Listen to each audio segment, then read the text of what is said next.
ನಾನಾಗಲೇ ಮಾತಾಡ್ತಾ ಇದ್ದೆ ವಿಕ್ಟೋರಿಯಾ ಸಾವಿನ ರಹಸ್ಯದ ವಿಚಾರಕ್ಕೆ ಸಂಬಂಧಪಟ್ಟಂತೆ ಒಂದಷ್ಟು ಆರೋಪಗಳಿಗೆ ಆಸ್ಪತ್ರೆಯ ಆಡಳಿತ ಮಂಡಳಿಯೂ ಕೂಡ ಸ್ಪಷ್ಟನೆ ಕೊಡ್ತಾ ಇದೆ.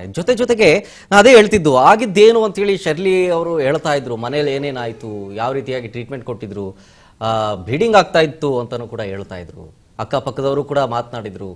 ಎಲ್ಲವನ್ನೂ ಕೂಡ ನೋಡಿದ್ವಿ. ಜೊತೆಗೆ ಇನ್ನೊಂದ ಕುಟುಂಬದ ಪರವಾಗಿ ನಾವೆಲ್ಲರೂ ಕೂಡ ಇರೋಣ ಅನ್ನುವಂಥ ಮಾತನ್ನು ಕೂಡ ಹೇಳ್ತಾ ಇದ್ದೆ. ಮನುಷ್ಯತ್ವ ಬೆಳೆಸ್ಕೊಳ್ಳೋಣ ನಾವು ಅಂತ. ಈ ಜಾತಿ ಮತ ಪಂಥ ಧರ್ಮ ಅದೆಲ್ಲವನ್ನು ಕೂಡ ಸೈಡ್ಗೆ ಇಟ್ಟು ಫಸ್ಟ್ ಮನುಷ್ಯರಾಗಬೇಕು ನಾವೆಲ್ಲರೂ ಕೂಡ. 2026ರಲ್ಲಿ ನಾವು ಇದೀವಿ. ಇನ್ನು ಯಾವ ಹಳೆ ಕಾಲದಲ್ಲೆಲ್ಲ ಬಿಟ್ಬಿಟ್ಟು ಈಗ ಫಸ್ಟು ಇನ್ನೊಂದ ಕುಟುಂಬಕ್ಕೆ ನಾವು ಏನಾದರೂ ಒಂದು ಕೈಲಾದ ಸಹಾಯ ಮಾಡಬೇಕಲ್ಲ. ಅದಕ್ಕೋಸ್ಕರನೇ ನಾನು ಟಿವಿ ಸ್ಕ್ರೀನ್ನ ಬಲಭಾಗದಲ್ಲಿ ನೀವು ಕೂಡ ಸಹಾಯ ಮಾಡೋದಕ್ಕೆ ಮನ್ಸು ಪಟ್ಟರೆ ದಯವಿಟ್ಟು ಅಕೌಂಟ್ ನಂಬರ್ ಮತ್ತು QR ಕೋಡ್ ಎರಡೂ ಕೂಡ ಇದೆ. ಎರಡರಲ್ಲಿ ಯಾವ್ದಾದ್ರು ನಿಮ್ಗೆ ಕನ್ವೀನಿಯಂಟ್ ಅನ್ಸುತ್ತೋ ಅಲ್ಲಿ ಮಾಡ್ಬೋದು. ಯಾಕೆಂದರೆ ಇನ್ಕ್ಲೂಡಿಂಗ್ ಈ QR ಕೋಡು ಅಂತಂದ್ರೆ ಅಲ್ಲಿ ಲಿಮಿಟ್ ಇರುತ್ತೆ. ಇಫ್ ಇನ್ ಕೇಸ್ ಅದಕ್ಕಿಂತ ಹೆಚ್ಚು ಮೊತ್ತ ನಾವು ಕೊಡಬೇಕು ಅನ್ನುವಂಥದ್ದು ನಿಮ್ಗೇನಾದರೂ ಅನ್ಸಿದ್ರೆ ಅಕೌಂಟ್ ನಂಬರ್ ಇದೆ, IFSC ಕೋಡ್ ಇದೆ. ದಯವಿಟ್ಟು ನಿಮ್ಮ ಕೈಲಾದ ಸಹಾಯವನ್ನ ಮಾಡಬೇಕು ಅಂತೇಳಿ ಈ ಮೂಲಕ ರಾಜ್ ನ್ಯೂಸ್ ಪರವಾಗಿ ನಾನು ಕೇಳ್ಕೊಳ್ತಾ ಇದ್ದೀನಿ. ಶರ್ಲಿ ಅವರೇ ಹೇಳ್ತಾ ಇದ್ರಿ, ಈ OPD ಬಗ್ಗೆ ಮಾತಾಡ್ತಾ ಇದ್ರಿ. ಓಕೆ, ಹೇಳಿ. ತಾರೀಕು ಕಳಿಸ್ತಾರೆ ಸರ್ ಪ್ಲಾಸ್ಟಿಕ್ ಸರ್ಜರಿ ಮಾರ್ಚ್ 1ಕ್ಕೆ ಅಲ್ಲಿ ವಾರ್ಡಲ್ಲಿ ಅವ್ರು ಇದ್ದಾರೆ. ತಿರ್ಗಾ ಅಲ್ಲಿ ಹೋದಾಗ ಅವ್ರು ಬಂದ್ಬಿಟ್ಟು ಯೂನಿಟ್ ಇರಲ್ಲ, ಅಲ್ಲಿ ಬೇರೆ ಡಾಕ್ಟರ್ ಇರ್ತಾರೆ. ಅದು ನಾವು ಆ ಪೇಷಂಟ್ ನ ತಿರ್ಗಾ ವೀಲ್ ಚೇರ್ ಅಲ್ಲೇ ನೋವಲ್ಲಿ ಅವ್ರನ್ನ ಕರ್ಕೊಂಡು ತಿರ್ಗಾ ರಿಟರ್ನ್ ವಾರ್ಡ್ಗೆ ಬರ್ತೀವಿ. ತಿರ್ಗಾ 2ನೇ ತಾರೀಕು ಹೋಗ್ತೀವಿ. ಇದರಲ್ಲಿ ಡೇಟ್ ಇದೆ ನೋಡಿ ಸರ್. ತಿರ್ಗಾ 2ನೇ ತಾರೀಕು ಹೋಗ್ತೀವಿ. ಅಲ್ಲಿ ಹೋಗಿದ್ದಕ್ಕೆ ಅವರು ಇನ್ನೂ ವಾಸಿ ಆಗಿಲ್ಲ, ತಿರ್ಗಾ ಇನ್ನೂ ಒಂದು ಗಾಯ ಇನ್ನೂ ರೆಡಿ ಇನ್ನೂ ಇದಾಗಬೇಕು, ಅದು ಒಣಗ್ಬೇಕು ಅಂತ ಹೇಳ್ತಾರೆ.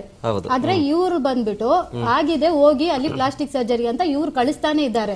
3 ಸಲ ಅವರು ಕಳಿಸ್ತಾನೆ ಇದ್ದಾರೆ. ಶ್ರೀನಿವಾಸ್ ಡಾಕ್ಟ್ರು, ಆಮೇಲೆ ಇನ್ನೊಬ್ರು ಪ್ರವೀಣ್ ಡಾಕ್ಟ್ರು. ಎಲ್ಲಾ ಗಾಯ ಆಗಿದೆ, ಡ್ರೈ ಆಗ್ತಾನೆ ಬಂದಿದೆ, ಈ ಫೋಟೋ ತೋರಿಸಿ ಕೇಳಿ, ಈ ಫೋಟೋದಲ್ಲಿ ಎಲ್ಲ ಒಣಗಿದೆ ನೋಡಿ ಅಂತ ಇವರು ಹೇಳ್ತಾ ಇದ್ದಾರೆ. ಇನ್ನೊಂದು ಫೋಟೋ ಅದ್ರಲ್ಲಿ ಡ್ರೈ ಆಗಿದೆ ಮಾಡ್ತಾರೆ ಅವ್ರು ಅಂತ ಅವ್ರು ಹೇಳ್ತಾರೆ.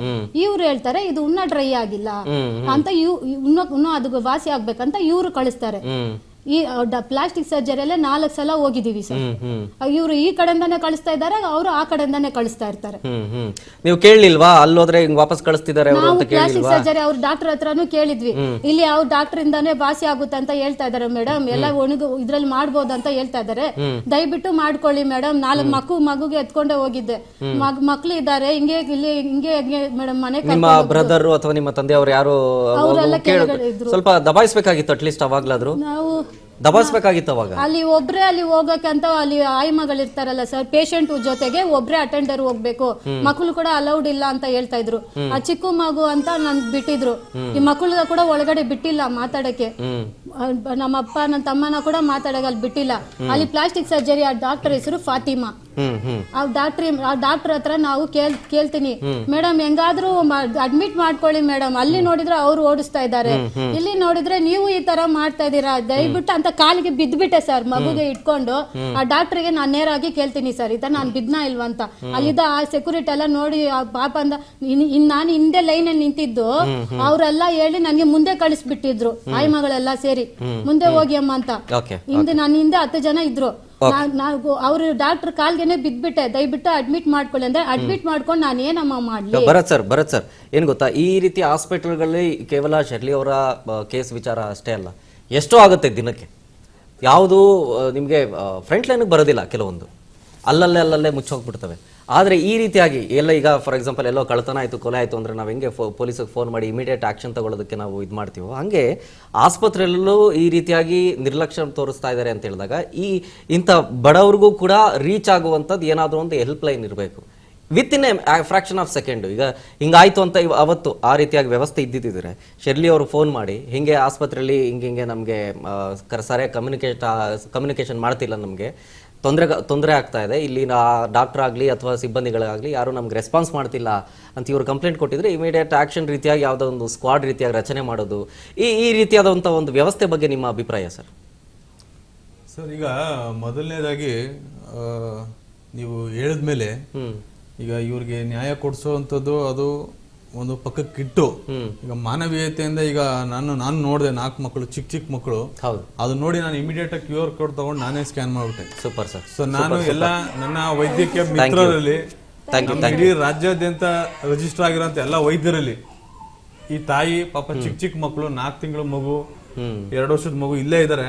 ಅವ್ರ ಮಾನವೀಯತೆಯಿಂದ ಫಸ್ಟ್ ಇದನ್ನ ಡಾಕ್ಟರ್ಸ್ ತಪ್ಪಿದ್ಯೋ ಡಾಕ್ಟರ್ಸ್ ತಪ್ಪಿಲ್ಲೋ ಇದನ್ನ ಆಮೇಲೆ ತರ್ಕ ಮಾಡೋಣ, ಅದನ್ನ ವಿಚಾರಣೆ ಮಾಡೋಣ. ಆದ್ರೆ ಮೊದಲನೇದಾಗಿ ಈಗ ಅವ್ರಿಗೆ ಬದುಕಕ್ಕೆ ಒಂದು ತಾವೆಲ್ಲ ಎಷ್ಟಾಗುತ್ತೋ ತಮ್ಗಳ ಅವಾಗ ಕೈಲಾದಂತ ಸಹಾಯ QR ಕೋಡ್ ಇದೆ, bank account number TV screen ಮೇಲೆ ಬರ್ತಾ ಇದೆ, ಎಷ್ಟಾಗುತ್ತೋ ಅಷ್ಟು ಮಾಡಿ. ಆ ತಾಯಿ ಪಾಪ ಮಕ್ಕಳನ್ನ ನನಗೆ ಮನಸ್ಸಿಗೆ ಬಹಳ ನೋವಾಗ್ತಾ ಇದೆ. Seriously Bharat sir, thank you so much. Raj news ನಾವು ಏನೇ ಮಾಡ್ತಿದ್ರು ಜನರ ಮುಂದೆ ಇಡ್ತಾ ಇರೋದು ನೊಂದ ತಾಯಿ, ಮೊದಲಾಗಿ ನಮ್ಗೆ ಕಾಣಿಸ್ತಾ ಇರೋದು ನೊಂದ ತಾಯಿ 4 ಜನ ಮಕ್ಕಳನ್ನ ಸಾಕಬೇಕು, ಅಂಗಲಾಚಿ ಬೇಡ್ತಾ ಇದೆ. ನಿಮ್ಮ ಜನರ ಮುಂದೆ ಬರ್ತಿದ್ದಾರೆ ಅವರು, ಹಿಂಗಾಗಿದೆ, ನನಗೆ ತೊಂದರೆ ಆಗಿದೆ, ಈ ರೀತಿಯಾಗಿ ಯಾರಿಗೂ ಆಗಬಾರದು. ಆಸ್ಪತ್ರೆ ಒಂದಷ್ಟು ಜನ ಇವ್ರ ಹತ್ರ ನಡ್ಕೊಂಡಿರೋರ ಮೇಲೆ ಆಕ್ಷನ್ ಆಗಬೇಕು ಅನ್ನೋದು ಅವರು ಒಂದು ಆಗ್ರಹ ಕೂಡ ಆಗಿದೆ. ಇದ್ರ ಜೊತೆಗೆ ನೊಂದ ಈ ತಾಯಿಯ ಪರವಾಗಿ ನಾವೆಲ್ಲರೂ ಕೂಡ ನಿಲ್ಲಬೇಕು ಅಂತ ನಾನು ಹೇಳ್ತಾ ಇದ್ದೆ. ಅದರ ಭಾಗವಾಗಿ ಮೊದಲಿಗೆ ನಮ್ಮ ಪ್ಯಾನೆಲ್ನಲ್ಲಿರುವಂಥ ಭರತ್ ಸರೇ ಮುಂದೆ ಬಂದಿದ್ದಾರೆ. Thank you so much sir. Bharat sir, Raj ನ್ಯೂಸ್ನ ಈ ಒಂದು ಕಳಕಳಿಗೆ ನೀವು ಸ್ಪಂದಿಸಿದ್ದಕ್ಕಾಗಿ, ಜೊತೆಗೆ ಶರ್ಲಿ ಅವರಿಗೆ ಸಹಾಯ ಹಸ್ತ ಚಾಚಿದ್ದಕ್ಕಾಗಿ ನನ್ನ ಮುಖಾಂತರ ರಾಜ್ ನ್ಯೂಸ್ನ ಪರವಾಗಿ thank you so much. Shirley ಅವರೇ, ಏನು ಹೇಳ್ತೀರಿ? ಸರ್ ಹೆಲ್ಪ್ ಮಾಡಿದ್ದಾರೆ ನಿಮಗೆ ಇಮಿಡಿಯೇಟ್ ಅಲ್ಲೇ. ನಾನು ಜನರನ್ನು ಕೇಳ್ತಾ ಇದ್ರೆ ನನಗೆ ಗೊತ್ತಿಲ್ಲ, ಸರ್ರೇ ಇಲ್ಲ ಬಿಡೋಣ, ಎಲ್ಲ ಭಗವಂತ ಇದ್ದಾನೆ. ಖಂಡಿತ ಸಿಗ್ಬೇಕು ಸರ್ ನನಗೆ. ನಮ್ಮ ಕರ್ನಾಟಕ ಜನತೆಯಲ್ಲೂ ನಾನು ಮನವಿ ಮಾಡ್ಕೊಳ್ತೀನಿ, ಭಾಳ ಚಿಕ್ಕ ಮಕ್ಕಳಿರೋಂಥ ತಮ್ಮ ಕೈಲಾದಂಥ ಸಹಾಯ ಮಾಡಿ. ಮೊದಲನೇದು. ಎರಡನೇದು, ನೀವು ಧೃತಿಗೆಡಬೇಡಿ. ಇದಕ್ಕೆ ಒಂದೇನು ರಿಪೋರ್ಟ್ ಕೊಟ್ಟಿದ್ದಾರೆ ಅಲ್ಲಿಗೆ ಮುಗ್ದೋಗಿಲ್ಲ. ಅದು ವೈದ್ಯಕೀಯ ನಿರ್ಲಕ್ಷ್ಯತೆ ಇದೆಯೋ ಇಲ್ವೋ ಅನ್ನೋಂಥದ್ದನ್ನ ಇನ್ನೂ ಹಲವಾರು ವಿಚಾರಣೆಗಳಿದ್ದಾವೆ, ಅದೆಲ್ಲ ವಿಚಾರಣೆ ಮಾಡೋಣ. ನಿಮ್ಮ ಮೂಲಕ ಒಂದು ರಾಜ್ಯಾದ್ಯಂತ ಇದು ಇನ್ನೊಂದು ಯಾವ್ದೋ ಹೊಸ ಸ್ಕ್ಯಾಮ್ ಸ್ಟಾರ್ಟ್ ಆಗಿದೆ ಅನ್ನೋದು ಇವತ್ತು ಗೊತ್ತಾಯ್ತು.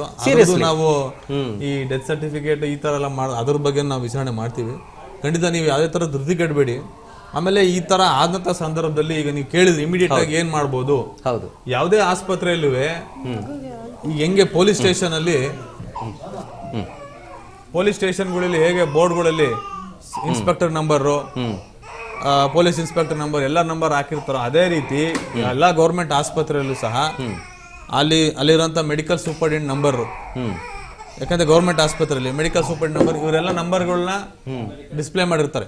ಅಕಸ್ಮಾತ್ ಯಾವ್ದಾರ ಒಬ್ಬ ವೈದ್ಯ ಇಲ್ಲ ಯಾರೋ ಒಬ್ಬ ಗ್ರೂಪ್ ಡಿ ನರ್ಸ್ ಸರಿಯಾದ ಟ್ರೀಟ್ಮೆಂಟ್ ಕೊಟ್ಟಿಲ್ಲ, ಇಲ್ಲ ಸರಿಯಾದ ರೋಗಿ ಗಮನಿಸಿಲ್ಲ ಅಂತ ಹೇಳಿದ್ರೆ ಇಮಿಡಿಯೇಟ್ ಆಗಿ ಅಲ್ಲಿ ಯಾರು ಅಲ್ಲಿರೋಂಥ ನಂಬರ್ ತಗೊಂಡು ಮಾತಾಡ್ಬೋದು. ಆಮೇಲೆ ಕರ್ನಾಟಕ ಸರ್ಕಾರ ಇದಕ್ಕೆ ಈ ತರ ಆಗಬಾರ್ದು ಅಂತ ಹೇಳಿ ಆರೋಗ್ಯ ರಕ್ಷಾ ಸಮಿತಿ ಅಂತ ಎಲ್ಲಾ ಒಂದು ಪ್ರಾಥಮಿಕ ಆರೋಗ್ಯ ಕೇಂದ್ರದಿಂದ ಹಿಡಿದು ರಾಜ್ಯಾದ್ಯಂತ ಇರುವಂತಹ ಜಿಲ್ಲಾ ಆಸ್ಪತ್ರೆ ಎಲ್ಲಾ ಆಸ್ಪತ್ರೆಗಳಲ್ಲೂ ಆರೋಗ್ಯ ರಕ್ಷಾ ಸಮಿತಿ ಅಂತ ಒಂದು ಸಮಿತಿ ರಚನೆ ಮಾಡಿದ್ರೆ ಅಲ್ಲಿ ಆರೋಗ್ಯ ರಕ್ಷಾ ಸಮಿತಿ ಮೆಂಬರ್ಗಳು ಅನ್ನೋಂಥವ್ರು ಇದ್ದಾರೆ. ಅವರೆಲ್ಲ ಜನಸಾಮಾನ್ಯರೇ, ಅವ್ರ ನಂಬರ್ಗಳು ಸಹ ಅಲ್ಲಿ ಡಿಸ್ಪ್ಲೇ ಆಗಿರ್ತವೆ. ಕೆಲವೊಂದು ಮಾಹಿತಿ ಕೊರತೆ ಇದೆ.